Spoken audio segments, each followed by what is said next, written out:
Hello, today we are reading chapters 7 through 10 of The Wild Robot Escapes, written and illustrated by Peter Brown. Chapter 7, The Robot's Story. None of the cows could believe that this monster, this robot, this machine had just spoken to them in the animal language. They stared at her, nervously shifting in their stalls, wondering what she would do next. What Roz did next was simple. She told the truth. She stood in the middle of the barn and shared her story with the herd. I spent my first year of life on a remote, wild island, Roz began. I did not know how I got there. I only knew that I wanted to survive. So I studied the island animals to see how they survived. And a surprising thing happened. Their sounds and movements started making sense to me. I was learning the language of the animals. Even when I could speak to them, the animals wanted nothing to do with me. But that changed when I discovered an orphaned gosling.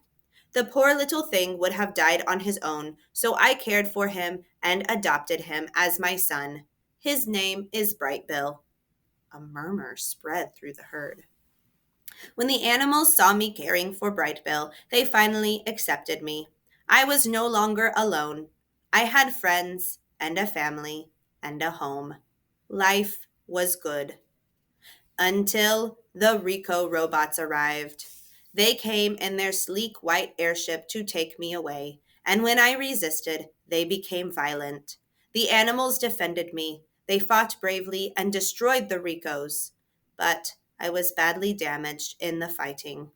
I needed repairs, and I could not get them on the island. So the animals loaded my broken body into the airship, and it took me far away from my home. Lily the calf poked her head through the railing and said, "What about Brightbill?"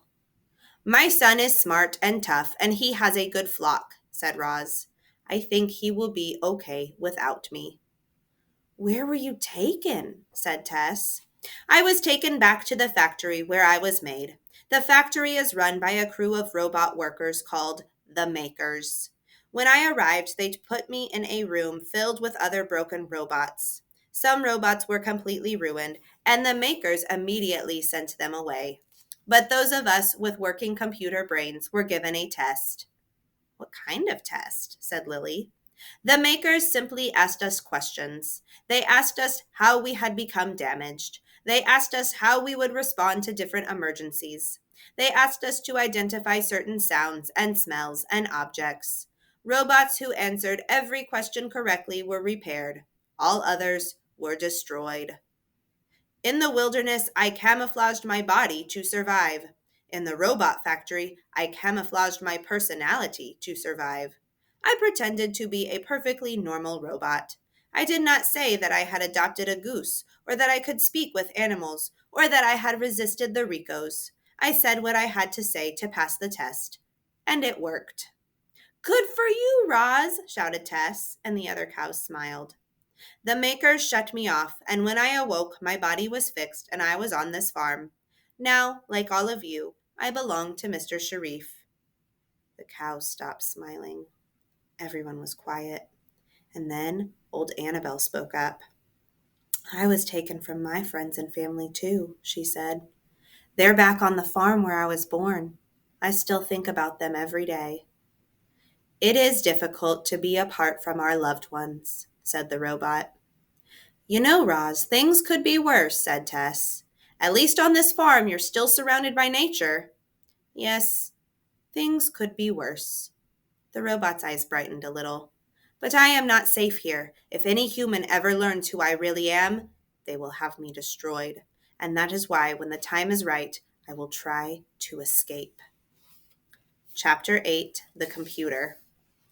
Inside the barn, the lights were low, the sounds were hushed, the night slowly wore on. A few cows were chewing hay, but most were resting peacefully. Our robot had returned to her corner. The soft glow of the computer screen lit up her face as she studied farming. She learned about the herd, about the pasture and the fields, about the native plants and the wildlife, about the seasons and the climate and the weather, about the machines and the buildings and the fences, and the tools and all the dairy equipment. Every detail was perfectly remembered in the robot's computer brain. And in a single night, Roz became a farmer. Chapter 9, The First Day. At dawn, the cows began to stir. One by one, they walked out the side door, across the muddy barnyard, and into the parlor for a quick milking before heading down to the pasture. They followed the same routine every morning like clockwork. However, on this morning, the cows were joined by a robot. With her computer brain full of farming knowledge, Roz was ready for her first day on the job. She stomped through the tall, wet grass, and her head slowly turned as she scanned the scenery. The sun was rising, the fog was lifting, the cows were grazing, and then the whole world seemed to flip upside down. Before Roz knew what was happening, she was on her back looking up at the sky. A strong stench filled the air. Our robot had slipped on cow dung. The herd erupted into laughter. Tess called out, "Welcome to Hilltop Farm, Roz," which brought another round of snorts and moos. "You'll have to get used to cow patties and to laughter," said old Annabelle, strolling over. "Not much happens around here, so we're always eager to laugh." "I understand," said Roz. "I like laughing too." And she forced out an awkward ha, ha, ha. Then the robot stood up, wiped her feet, and continued to explore the farm. But she was more careful to watch where she stepped. The fields and buildings and fences were all in need of Roz's attention, but her most urgent task was to fix the broken farm machines.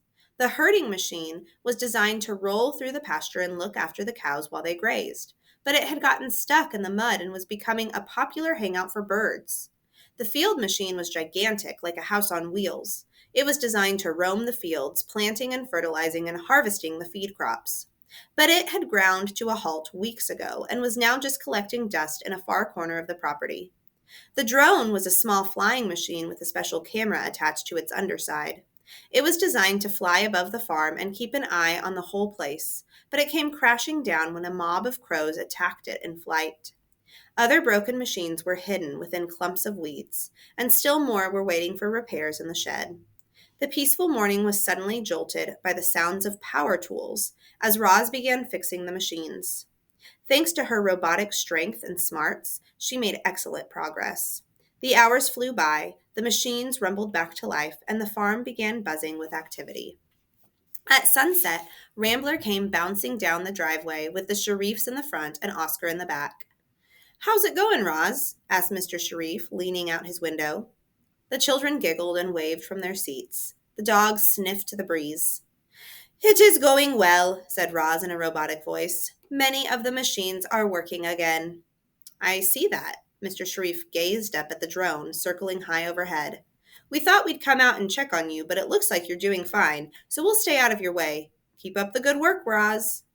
As the truck started rolling up the driveway, Oscar looked back at Roz and barked, "You smell like cow patties." He was right. The robot was filthy, and she finished her first day as a farmer by scrubbing herself with soap and water. Chapter 10, The Routine. Reader, I don't want to bore you with every detail of our robot's farm routine. Many of her tasks were incredibly dull. Others were quite unpleasant. I'll just say that on any given day, Roz might have to be a mechanic or a veterinarian or a gardener or a plumber or a cleaner or a landscaper or a carpenter or an electrician or all of the above. Farm life kept Roz very busy indeed. Of course, she did have help. You already know about some of the machines, but the entire farm was equipped with technology that made life easier for everyone. Doors and gates opened automatically. The cows wore electronic collars that kept track of their health automatically. When a cow's udders were full, she simply had to stroll into the parlor where she'd be milked by gentle machines automatically. All that milk was piped into storage tanks and cooled and bottled automatically. Once the milk truck was loaded up, it drove away and made its deliveries automatically. Mr. Sharif managed the business side of the farm. He dealt with customers and handled money and ordered supplies, and he did it all from the comfort of his home office. Now that he had a robot to do all the farm work, he hardly ever left the house. Roz was more content than she had ever expected to be. Most of her time was spent outdoors with animals under the wide open sky. Even while laboring in the field, she could always stop to smell the flowers, look up at the clouds, feel the cool air drifting out from the trees, and yet Roz was living two lives. When she had the farm to herself, she could play with the calves, or run through the grass, or chat with the wildlife. But whenever the Sharifs were near, Roz had to pretend to be a normal robot. She could never let them know who she really was. And that's where we'll stop for today.